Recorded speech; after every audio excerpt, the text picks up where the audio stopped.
जो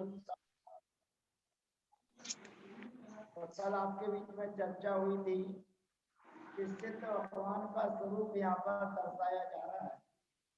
सिद्ध भगवान कहते हैं माने कर्मों से रहित।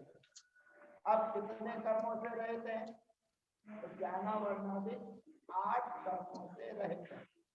अब सिद्ध भगवान के बनने की पहले की जो क्या है वो अरिहंत अवस्था से चालू, और अरिहंत अवस्था से जब प्रक्रिया चालू होती है तो सबसे पहले 4 घातिया कर्मों को नष्ट किया जाता है। और घातिया कर्मों में सबसे पहले मोहिनी को नष्ट किया जाता है, और मोहिनी कर्म के नष्ट होने के बाद फिर ज्ञानावरण, फिर दर्शनावरण, फिर अंतराल। इन 4 घातिया कर्मों को नष्ट करके अरिहंत अवस्था प्राप्त की जाती है। और अरिहंत अवस्था में ये जीव 8 वर्ष अंतर मूर्त में प्राप्त कर सकता है। 8 वर्ष अंतर मूर्त की अवस्था में ये जीव अरिहंत अवस्था को प्राप्त हो सकता है और 1 कोटि पूर्व वर्ष तक रह सकता है, जब तक वो 13वें गुणस्थान में रहेगा। और अंत में जैसे आपके 24 तीर्थंकर में 24 तीर्थंकरों में परसों की चर्चा आई थी कि भगवान योग विरोध करते हैं, तो ध्यान रखना योग विरोध करना अलग चीज है और मोक्ष जाना अलग। योग विरोध करने का मतलब है कि समोसरण आदि जो सुविधाएं उनके पास में थी, उन समोसरण आदि सुविधाओं का उनका त्याग हो जाता है, या ये समझ लीजिए कि उनको छोड़ देते हैं। तो आदिनाथ भगवान ने 14 दिन पहले छोड़ दिया, अन्य तीर्थंकरों ने 1-1 महीने पहले छोड़ दिया। तो 14 दिन और 1 महीने पहले उन्होंने जो समोसरण आदि को छोड़ दिया, इसका मतलब है कि वो अभी 13वें गुणस्थान में है, और 13वें गुणस्थान में रहते हुए फिर 14 दिन पूरे निकलने पर केवल आ ई उ रि रि ये 5 ह्रस्व वर्णों का समय जब जितना रह जाता है उतने समय शेष रहने पर फिर वो 14वें गुणस्थान में जाकर 4थे शुक्र ध्यान को प्राप्त करते हैं, अवस्था को प्राप्त होते हैं। तो यहाँ पर निकम्मा माने पहले 4 घातिया कर्मों को नष्ट करना है, और उसके बाद 4 घातिया कर्मों को नष्ट करना है। और जब 4 कर्म और 8 कर्म जब नष्ट हो जाएंगे तो इन 8 कर्मों के नष्ट होने पर 8 गुणों की प्राप्ति होती है। अब 8 गुणों की प्राप्ति कौन सी होती है? सब लोग पढ़ते रहते हैं, कभी कभी गुरु वंदना में रहते हैं, आचार्य वंदना में रहते हैं, या अपने यहाँ कोई साधु संत रहते हैं, तो शाम के टाइम जो गुरु भक्ति होती है उसके पहले पढ़ा जाता है। तो आप लोगों को याद भी होगा, सम्मतनान संचरण वीरी सोमम देव अवगमनम अग्रुलघुमपावहम अष्टगुणाहम सिद्धा।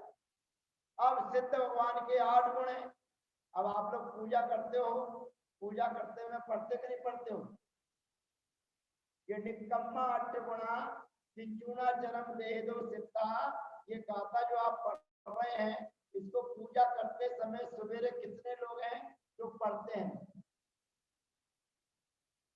डेली करते हैं पूजा, पर कितने लोग हैं जो इसको पढ़ते हैं डेली? ये बताओ।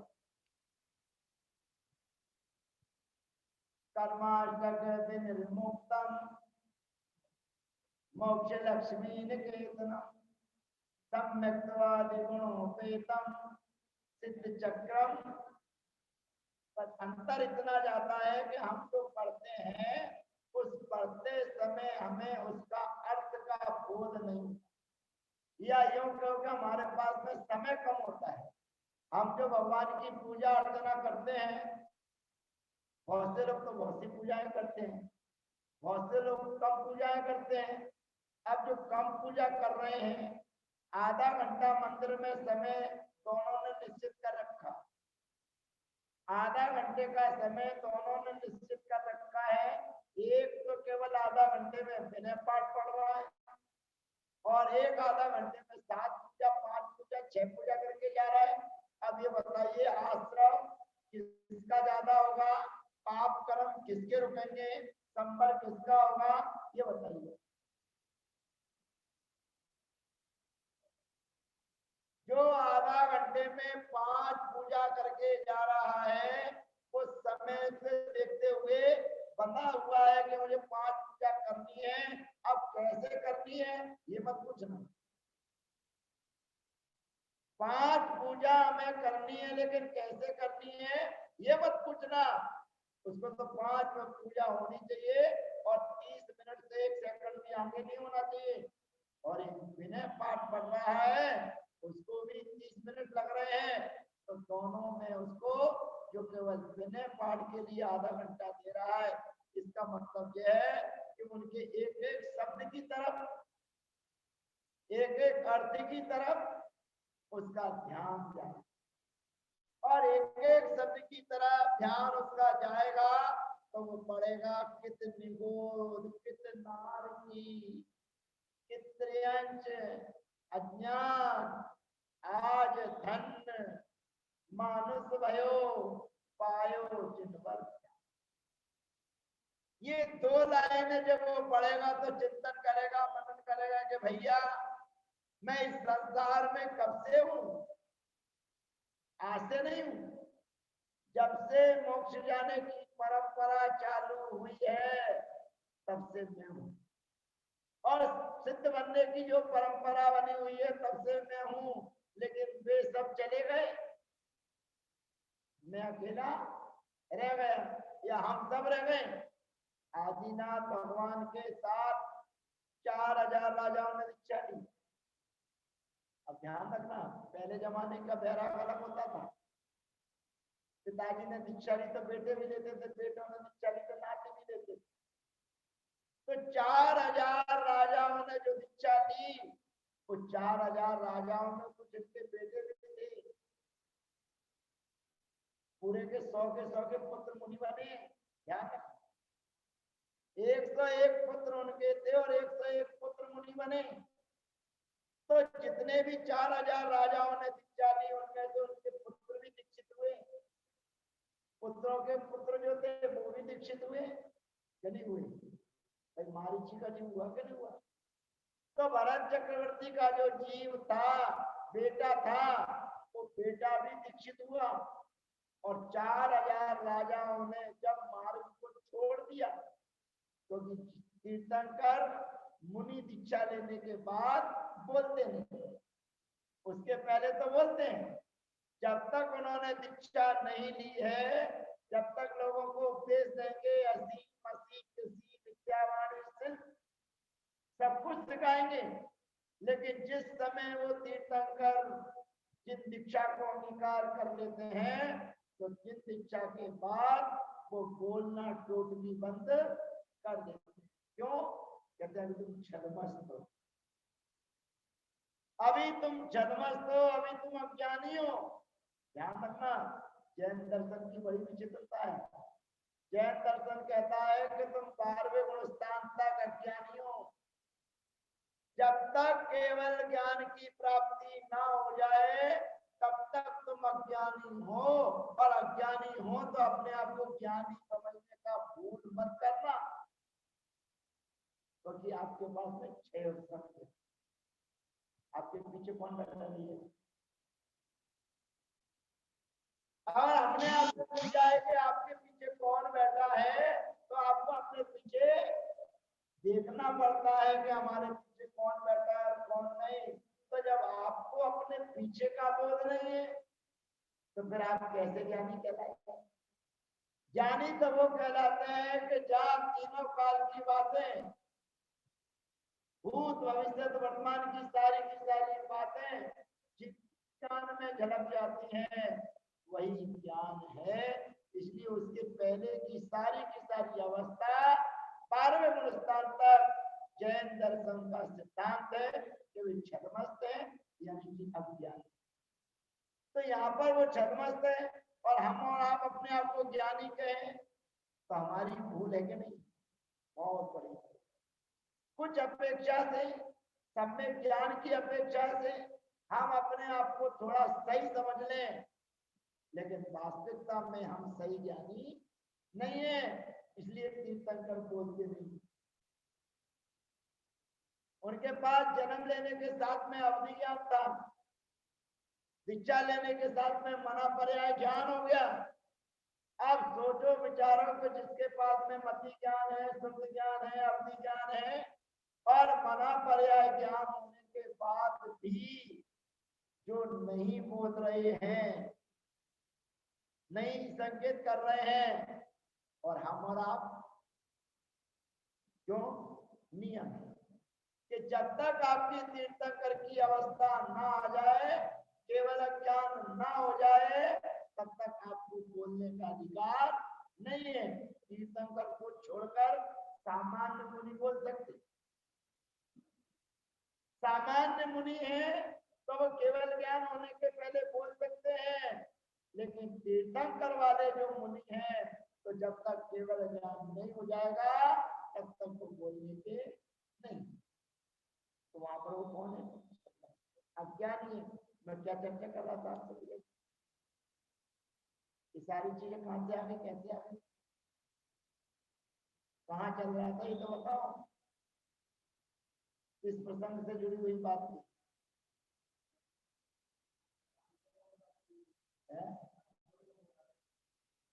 अरे कितने को कितना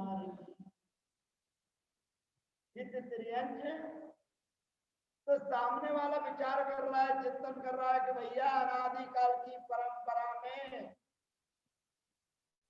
जब से जैन दर्शन है, जब से सिद्ध परंपरा चल रही है, जब से मैं हूं, और मैं होने के बाद वे चले गए, यानी कि दादाजी चले गए, और दादाजी चले जाने के बाद में उनका पोता रहा, क्योंकि तो भगवान के ज्ञान में आ गया था कि ये 24 नंबर का तीर्थंकर है। तो सामने वाला कहता है जब मैं 24 नंबर का तीर्थंकर हुई हूँ, तो अभी से क्या को लाइन में लगूं, अभी से क्यों लाइन में लगूं? रास्ता बनाना बड़ा सरल है, रास्ता बनाना बड़ा सरल है, लेकिन बन जाने के बाद में बंद करना बड़ा कठिन। 363 मतों का रास्ता चलाने वाले कौन? कोई महाराज, वही आदिनाथ भगवान का पोता, वही भरत चक्रवर्ती का लड़का, वही बाहुबली भगवान का भतीजा। 4000 राजाओं में बाकी के सभी राजा लाइन पर आ गए, पर एक अकेला लाइन पर नहीं आया। ये अकेला इसीलिए लाइन पर नहीं आया कि इसको ये विश्वास हो गया कि अपन लोग को तीर्थंकर बनना है, इसलिए अभी से तो तीर्थंकर बन जाऊंगा, और तीर्थंकर बनते हुए उसको 363 मत चला दी। तो 363 मत चलाने के बाद जब उनको बोध हो गया कि रास्ता गलत बन गया है, तो उस रास्ते पे चलना तो खुद में छोड़ दिया। जो रास्ते उन्होंने बना रखे थे, उन रास्तों को छोड़ना तो सरल हो गया, क्या मुझे नहीं जाना, लेकिन जो बन गए उनको रोकना बड़ा कठिन है। अब आप ये बताओ, एक छोटा सा दृष्टांत, अन्यथा नहीं लेना और बुरा मानना नहीं, अन्यथा लेना नहीं और बुरा मानना नहीं। पुराने जमाने की व्यवस्थाओं में, आज तो पता नहीं काय पे बैठ के जाता है, पहले शादियां होती थी तो काय पे बैठ के जाता था, पहले शादियां होती थी तो किससे बैठ के जाता था? नहीं बैठे थे क्या? अरे किसी में तो बैठे होंगे, घोड़ी पे बैठे होंगे, घोड़े पे बैठे होंगे, किसी में तो बैठे होंगे। तो पहले घोड़े पे बैठ के जाते थे, घोड़ी पे बैठ के जाते थे, जिसमें भी जाते हो, तो जहां जिस दरवाजे से निकलते हैं, कहीं से भी निकलते हैं, तो उस समय लड़की पक्ष के लोग, कन्या पक्ष के लोग क्या करते हैं? आरती उतारते हैं। और उतार किसकी रहे आरती?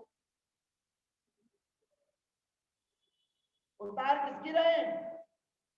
घोड़े पर जो बैठा हुआ है, आरती उसकी उतार रहे हैं। अब घोड़ा समझ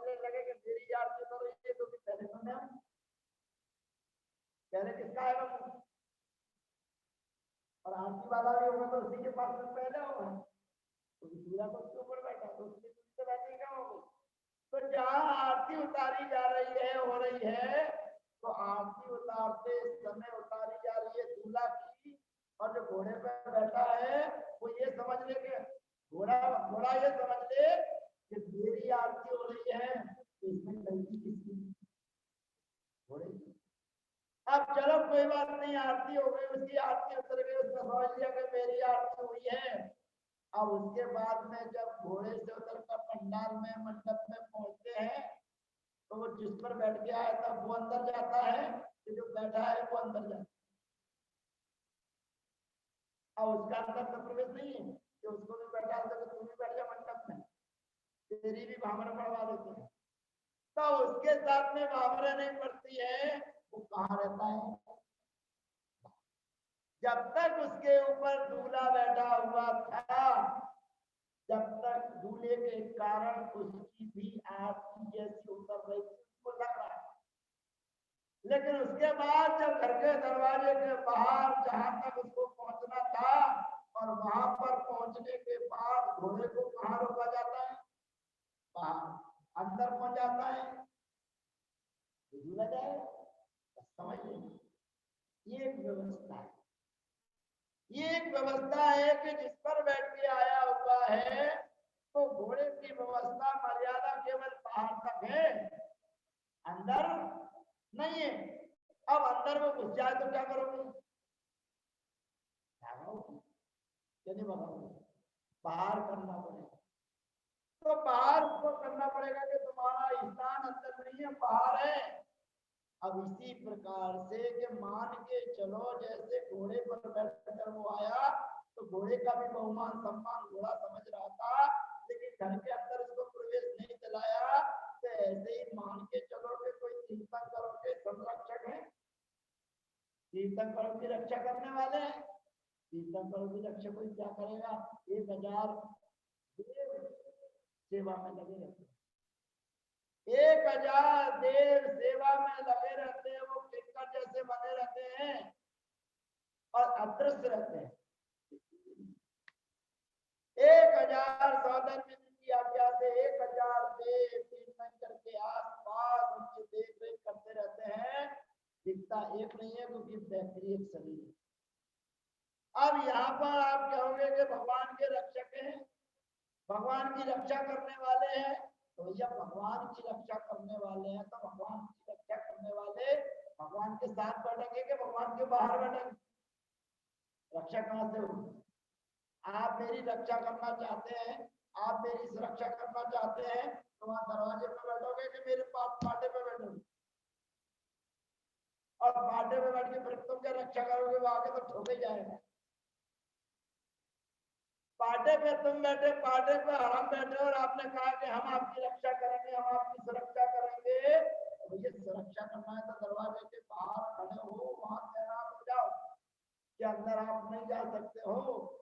जैसे वो मुनि महाराज एक गुफा में बैठ के तपस्या कर रहे थे, सोचना विचार करना, वो मुनि महाराज जहाँ गुफा में बैठकर तपस्या कर रहे थे, साधना कर रहे थे, और वो शेर की गुफा थी, और वहां पर कौन पहुंच जाता है, विमलनाथ भगवान का चिन्ह, वो भी वहां पहुंच जाता है।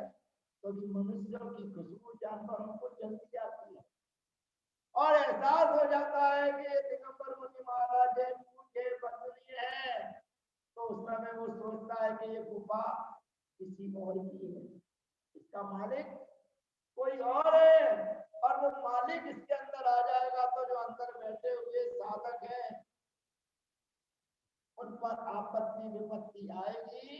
इसलिए वो दरवाजे पे खड़ा हो गया, यद्यपि उसकी सामर्थ्य नहीं है शेर से लड़ने की, शेर से लड़ने की उसकी सामर्थ्य नहीं होने के बाद भी वो शेर से लड़ने को तैयार हो जाता है। ऐसा कथानक हमारे रत्न कंस रावताचार्य का, और उसने मर गया, मरे तो वो भी कमजोर नहीं। तो दोनों की लड़ाई होने में दोनों का घात हुआ, लेकिन उसने मुनि महाराज की रक्षा की। तो कहाँ रहती थी, अगर दोनों यही बन जाते तो कहने का अभिप्राय यही है कि मान के चलो 1% अगर वो हमारी रक्षा कर रहे हैं या भगवान की रक्षा कर रहे हैं तो रक्षा करने का स्थान कहाँ अंदर तो है नहीं है, लेकिन अपन में कहाँ पर डाल देते हैं अंदर ही। जहाँ तीनों की नाथ बैठे हुए रहते हैं उन तीनों की नाथ के पास में बगल में ही हम उनको बैठा देते हैं और अपने को पता है कि 4 गतियों में से किसी एक गति का चीज, और जहां अपने को ये पता हुआ है कि वहां पर सम्यक दृष्टि की उत्पन्न नहीं होता, वहां सम्यक दर्शन प्राप्त कर सकता। सम्यक दर्शन को प्राप्त करने में कोई दिक्कत नहीं है, लेकिन सम्यक दृष्टि वहां पर उत्पन्न नहीं हो सकता है। ये हमको आपको सबको पता है। तो सम्यक दृष्टि का स्थान रक्षक होने के कारण स्थान सामान्य दृष्टि से दरवाजे के बाहर आराम से बैठ जाओ, लेकिन दरवाजे के बाहर भगवान के साथ भगवान के बगल में जब पहुंच जाते हैं तो पहुंच तो सहजता में जाते हैं और विराजमान हो जाते हैं। पर विराजमान होने के बाद तो रास्ता मारीची के जीव में चला दिया। जब मारीची के जीव ने रास्ता चला दिया और रास्ता चल गया तो रास्ता तो बन गया और उस रास्ते पे चलना स्वयं ने छोड़ दिया, लेकिन वो रास्ता आज तक चल रहा है।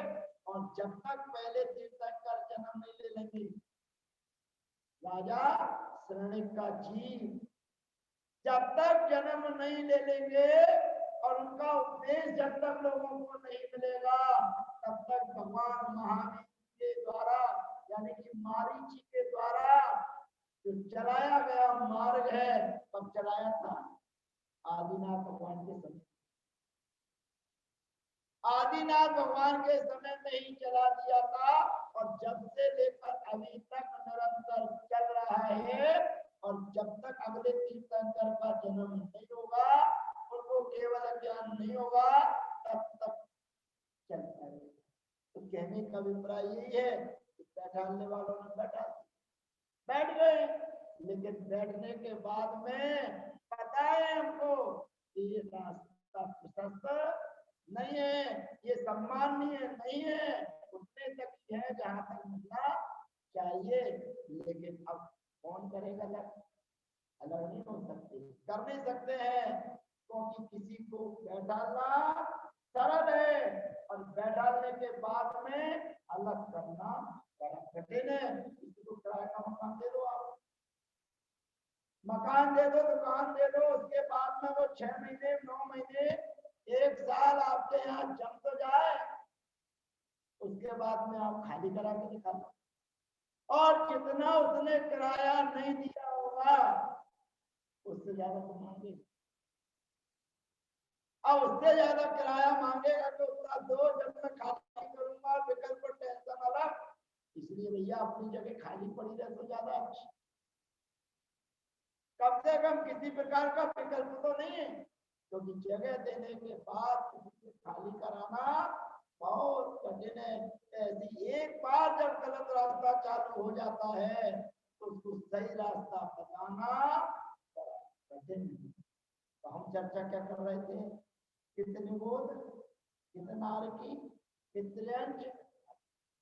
तो सामने वाला विचार कर रहा है, चिंतन कर रहा है कि अनादिकाल की परंपरा में मैं न जाने कितनी बार नार की, कितनी बार त्रियंश, कितनी बार निबोध आदि की पर्यायों को प्राप्त करके दुर्लभ लही जो चिंतामणि रत्न, जैसे चिंतामणि रत्न का मिलना दुर्लभ है, उसी काकतालिक न्याय से मुझे मनुष्य पर्याय चैन कुल ये सब कुछ मिल गया है। और ये मिलने के बाद अब मुझे क्या करना, पूजा करते हुए सोच रहा है कितने बोध कितना की चित्र ज्ञान आज धन, ये मनुष्य पर्याय मेरी आज धन हो गई है। तो पायो जिनवर तुम बिन में व्याकुल भयो, जैसे जल बिंदु, एक एक जो विनय पाठ का छंद है, एक एक में बड़ा रहस्य। दो चीजें आप प्रतिदिन पढ़ो, आपको अन्य चीजें पढ़ने की जरूरत नहीं है। आलोचना पाठ और ये दोनों में ही अगर घुस गए आप, इनके अर्थ में चले गए, या फिर मन का कोई बैराग भावना वाला है उसको पढ़ लीजिए। तो ये महापूजाएं क्या, ये छोटी मोटी चीजें नहीं है। ये जो आप जो भगवान के सामने 4 पूजा 6 पूजा 7 पूजा कर रहे हैं, तो भैया जो उसको विनय पाठ पढ़ने में आधा घंटा लग रहा है, और तुमने विनय पाठ के साथ में 5 पूजा और कर ली और वही आधा घंटे में की, तो कम से कम 5 पूजा का समय 2.5 घंटा तो दो। और 2.5 घंटे का समय तुम्हारे पास नहीं है, तुम्हारे पास आधा घंटे का ही समय है, तो हम कहते हैं घड़ी देखो और 1 सेकंड भी ज्यादा ना दो, लेकिन आधा घंटे में भक्ति भाव के साथ एक एक शब्द के अर्थ की तरफ आपका ध्यान रहेगा, तो पूजा करने में, भगवान की स्तुति करने में जो आनंद आएगा, तो कर्माष्टक कर्माष्टकम मोक्ष लक्ष्मी निकेतनम सम्यक्तवादी गुणों पे तम, तो वही तो पढ़ते जो यहाँ गाथा में आप पढ़ रहे हैं, वही आप पढ़ रहे हैं कि कर्माष्टक विधि उत्तम।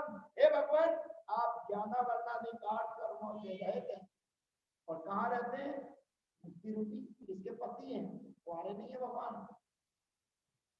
कुआरे नहीं है, पत्नी सहित है। किसके पति हैं? मुक्ति लक्ष्मी निकेतन मारे।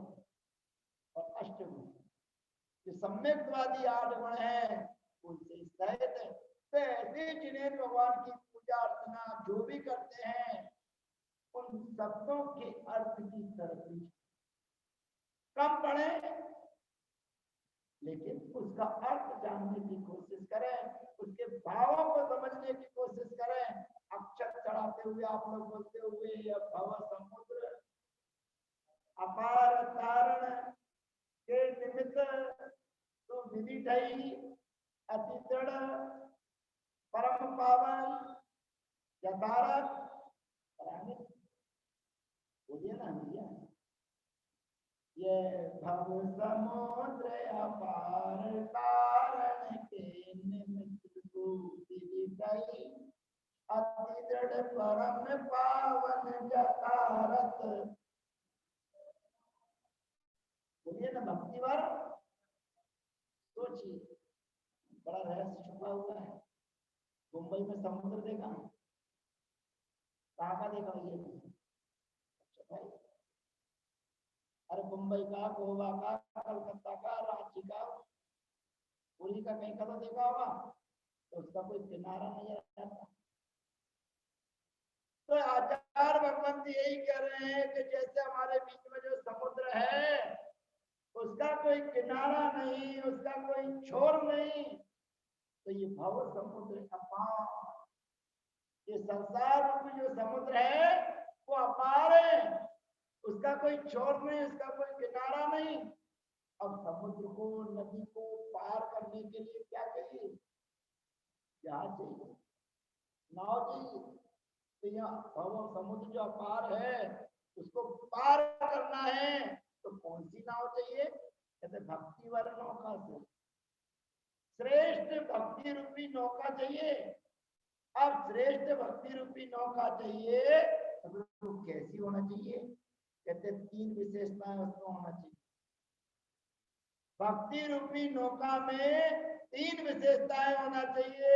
पहली विशेषता तो ये कि जब आप पूजा कर रहे हो, जब भगवान के सामने खड़े हो, तो घड़ी पर आपकी दृष्टि नहीं होना चाहिए, पानी होना चाहिए। अगर आपकी दृष्टि घड़ी पर है, तो इसका मतलब है कि आप औपचारिकताएं करें। तो सबसे पहले आपकी दृष्टि घड़ी पर नहीं होना चाहिए, और घड़ी पर नहीं होते हुए फिर भगवान की पूजा अर्चना आपकी होना चाहिए। तो कितनी विशेषता है उसमें? अति दृढ़ मजबूत है धनंजय सेठ की तरह।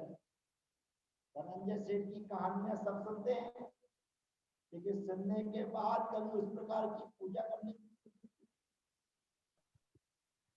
धनंजय सेठ की कहानी सुनते हैं, लेकिन धनंजय सेठ की कहानी सुनने के बाद कभी धनंजय सेठ की तरफ पूजा करके देखना, फिर देखना जहाँ घर पर चिराग बुझ चुका है और घर का चिराग बुझ चुका है, सामान्य व्यक्ति से समाचार आता है, फिर दूसरे व्यक्ति का समाचार आता है, फिर तीसरे व्यक्ति का समाचार आता है। एक एक करके सब समाचारों के बाद उन्होंने अपने उपयोग को नहीं बदला, तो चिराग को लेकर ही श्रीमती जी वहां और लाके यहाँ पर लेटा देती है और कहते हैं तुम्हें पूजा की पड़ी हुई है, हमारे घर का चिराग उठ चुका। और एक बात और कह देती है कि तुम्हारी पूजा में इतनी ही शक्ति है, आपकी पूजा में इतनी ही सामर्थ्य है, तब जानोगे उठ के बैठ जाए। क्या बोलिए? अगर आपकी पूजा में इतनी ही शक्ति है, इतनी ही सामर्थ्य है, तो तब जानू के जो उठ के बैठ जाए, फिर भी कोई बात नहीं। और अपनी जितनी पूजा शेष थी वो सब पूजा करने के बाद जब विद्यानिवा जानते हो गई, फिर भगवान से प्रार्थना की। इसमें चैलेंज मुझे नहीं दिया, चैलेंज किसको दिया है? त्रिलोकीनाथ को चैलेंज किया है कि आपकी भक्ति में इतनी सामर्थ्य हो तो करके दिखाओ। अब पुनः चालू कीजिए, अभी तो अपने आवश्यक करें। अब उसके बाद फिर पुनः अपनी भक्ति करना चालू की और 40 श्लोक और बना दी, स्तोत्र और मणिमोक्ष धामम बनाना चालू किया। तो उस समय उनका ध्येय यही कि इसने जो वचन कहे हैं उसको कुछ ना कुछ उत्तर मिलना चाहिए। और अपनी तन्मयता के साथ में भक्ति की और लड़के का विष धीरे धीरे उतरने लगा और लड़के का विष उतर। अब एक छोटा सा प्रश्न, क्योंकि तो आप जैन दर्शन के हो इसलिए आपको प्रश्न का जवाब आना चाहिए। जैन दर्शन कहता है, जैसे मान के चलो लड़के को सर्प ने काट दिया, अब लड़के को सर्प ने काट लिया और वहां से समाचार आए कि आपका चिराग बुझ गया, दीपक बुझ गया, और वो लड़के को लाकर उसने लिटा दिया। अब मैं आपसे पूछना चाहता हूं कि वो लड़का मर गया था क्या? क्यों? बस यही के अंदर